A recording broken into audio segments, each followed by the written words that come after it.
ये कार्यक्रम सत्य घटनाओं से प्रेरित है।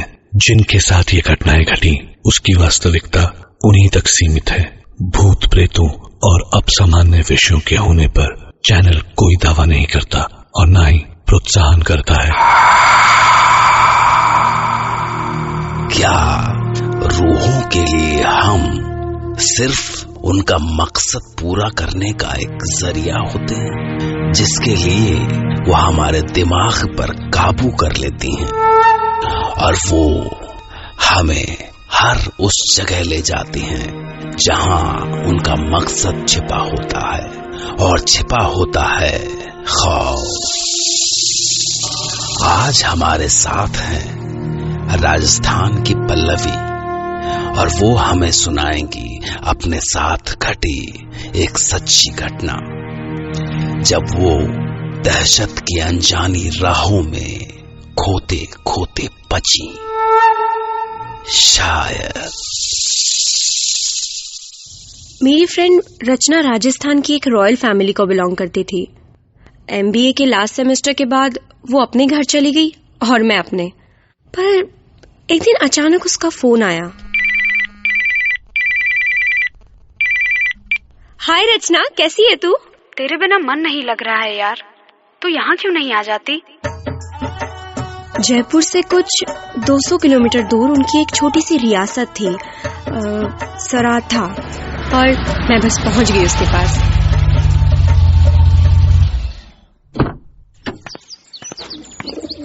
हे पल्लवी, वेलकम। कैसी है तू रचना? ओहो, तू तो काफी मोटी हो गई है। आजकल माँ के हाथ का खाना जो खा रही हूँ। वाह रचना, तेरा घर तो बिल्कुल रॉयल पैलेस है यार। रचना ने अपने पेरेंट्स से इंट्रोड्यूस कराने के बाद मुझे मेरा रूम दिखाया। ये रहा तेरा रूम। ला बैग ला, रख देती हूँ। That's not fair यार, इतने दिनों के बाद मिले हैं हम लोग and I'm going to stay with you only। यार खूब सारी बातें करेंगे। ओके बाबा, चल साथ ही रहेंगे। रचना ने मुझे बताया कि वो हवेली उनके लिए भी नई थी। पिछले सैकड़ों सालों से प्रॉपर्टी डिस्प्यूट के चलते हवेली बंद पड़ी थी। But you know what, Haveli was awesome. कुछ ऐसी अजीब सी कशिश थी उसकी दीवारों में। ना जाने कितनी यादें समेटी हुई थी अपने में उन दीवारों ने। उस रात हम दोनों की आंखें बातें करते हुए ना जाने कब लग गईं। पर आधी रात को अचानक कौन है? रचना? रचना तो यही है। फिर ये किसकी आवाज है? मैंने उठकर डोर चेक किया, वो अच्छी तरह बंद थे। फिर से वही पायलों की आवाज। मुझे लगा जैसे कोई छोटा बच्चा मुझे देख के पर्दों के पीछे छिपा। Who is there? कौन है? वहां कोई बच्ची थी। मैं बुरी तरह से डर गई थी, पर हिम्मत करके उठकर गई और उठकर पर्दे के पीछे देखने की कोशिश की। तभी क्या हुआ पल्लवी? रचना, तू आधी रात को यहाँ क्या कर रही है? यहाँ कोई था। कोई बच्ची। पगली, वहम हो गया है तुझे। रचना ने मेरी बात को इतना लाइटली क्यों लिया? मैं सोने की कोशिश करने लगी, पर मेरा दिल कह रहा था वो सब वहम नहीं हो सकता। तभी एक आवाज आई। जिया, उठो ना जिया।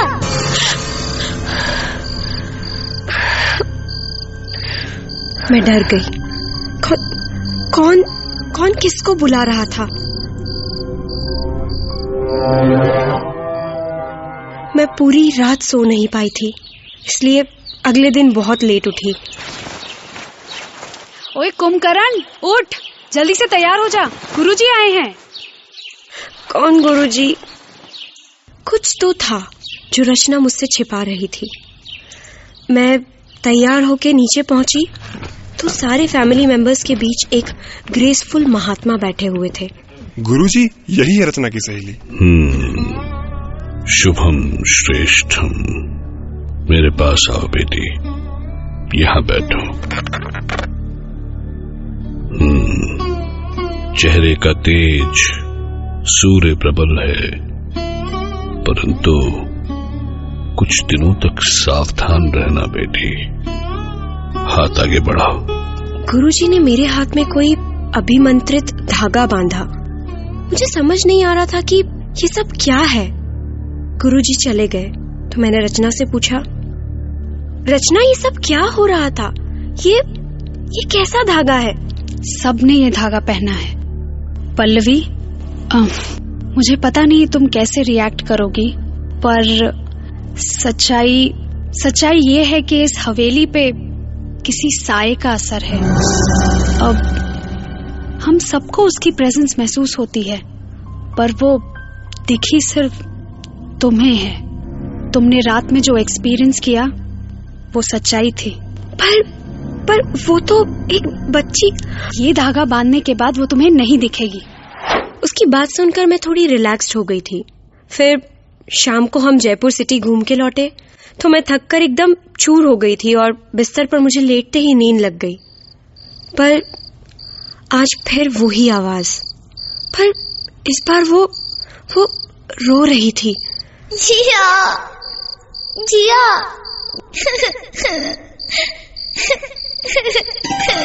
मैं चौंक के उठी तो मैंने देखा उसी बच्ची का साया मेरे सामने खड़ा था, बिल्कुल मेरे सामने। मैंने धीरे से रचना को आवाज दी, रचना। पर वो अपने बिस्तर पे नहीं थी। मैंने पूछा, कौन हो तुम? क्या चाहती हो? जिया।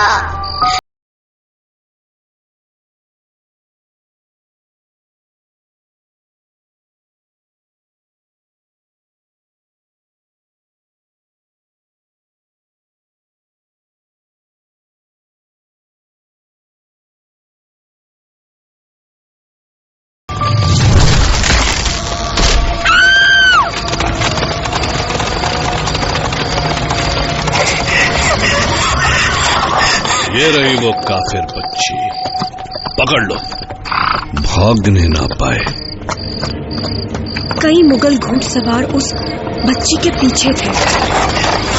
पकड़ो उस शैतान बला को।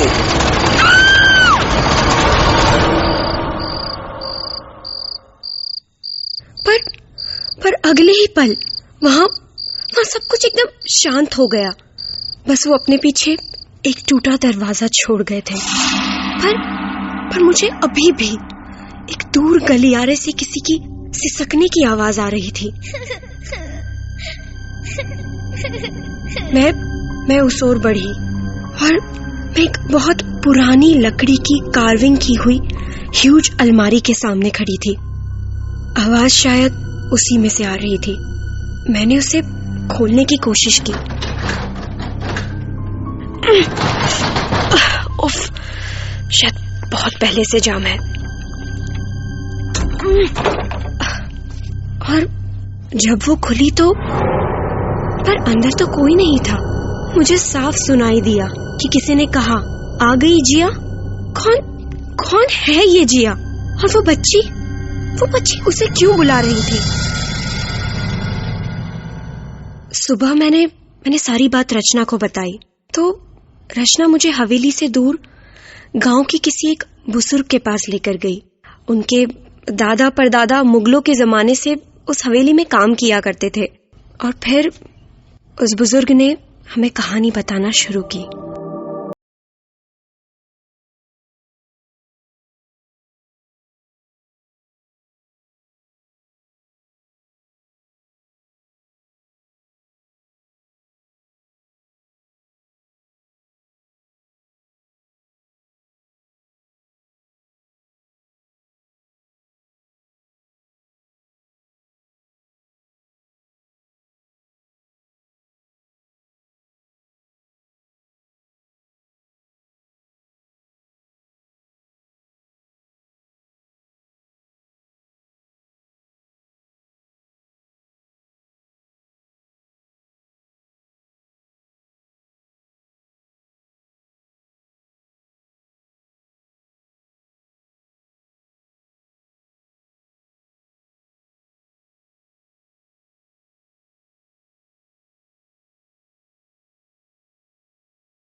नहीं।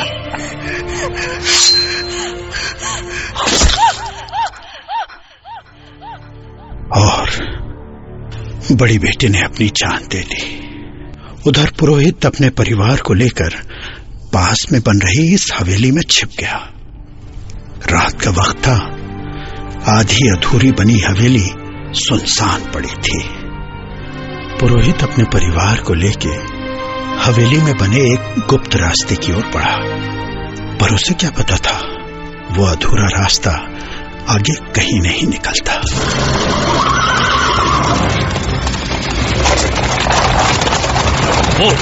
हो रहा पुरोहित का परिवार। पुरोहित! भागो भागो भागो, अंदर छिप जाओ। सरकार, इसी रास्ते से वो अंदर गए। जाने कैसे उस रास्ते का मुंह बंद हो गया। तो क्या हुआ? दीवार चुनवा दो उस दरवाजे पर। भूखे प्यासे वहीं मर जाएंगे सब।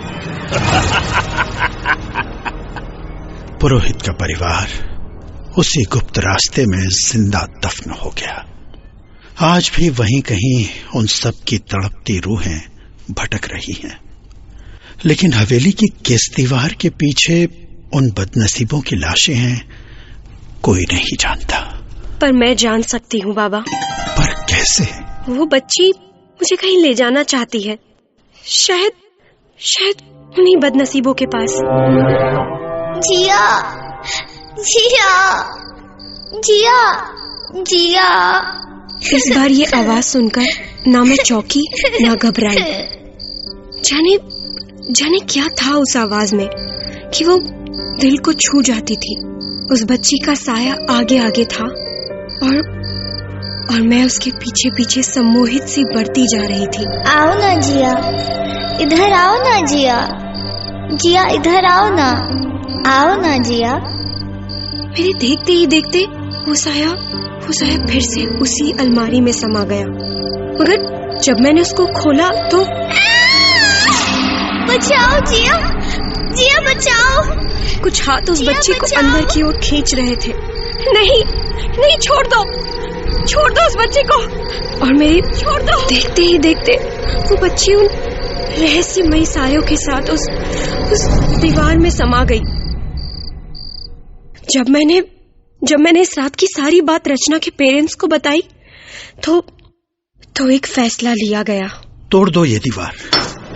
वो रूहें अपनी रिहाई को तड़प रही हैं। जरूर ये वही जगह है। हाँ, ये तो वही गुप्त रास्ता है।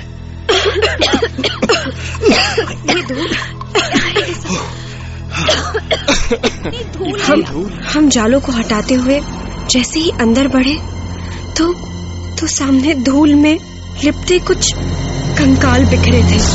हाँ, ये रही। यही है उस पुरोहित के परिवार की लाशें। बदनसीब, या इलाही, इनकी रूहों को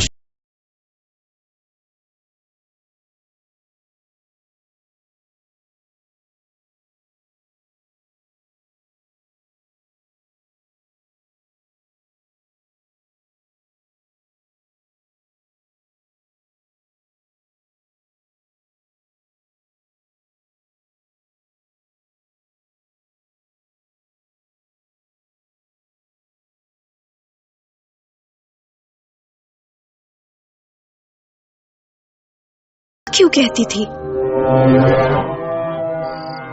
बाबा, इस बच्ची का नाम क्या था? शायद सुकुमा।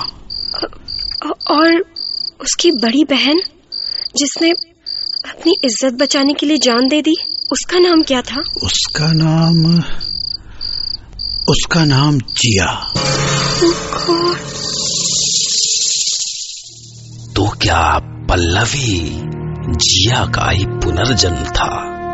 और क्या पल्लवी का छुट्टियों में अपनी फ्रेंड के घर आना कोई इत्तेफाक नहीं था, बल्कि उसे सुकुमा ने बुलाया था एक मकसद के लिए? सोचिए, क्योंकि कल रात मैं फिर तैयार रहूंगा आपके लिए एक नई घटना लेकर, जिसे सुनकर पल्लवी की तरह आप भी कह पड़ेंगे, क्या सच था? और एक आखिरी बात, कुछ बदनसीब रूहें आपको बुला रही हैं और उनकी पुकार कभी न कभी आपको जरूर सुनाई देगी।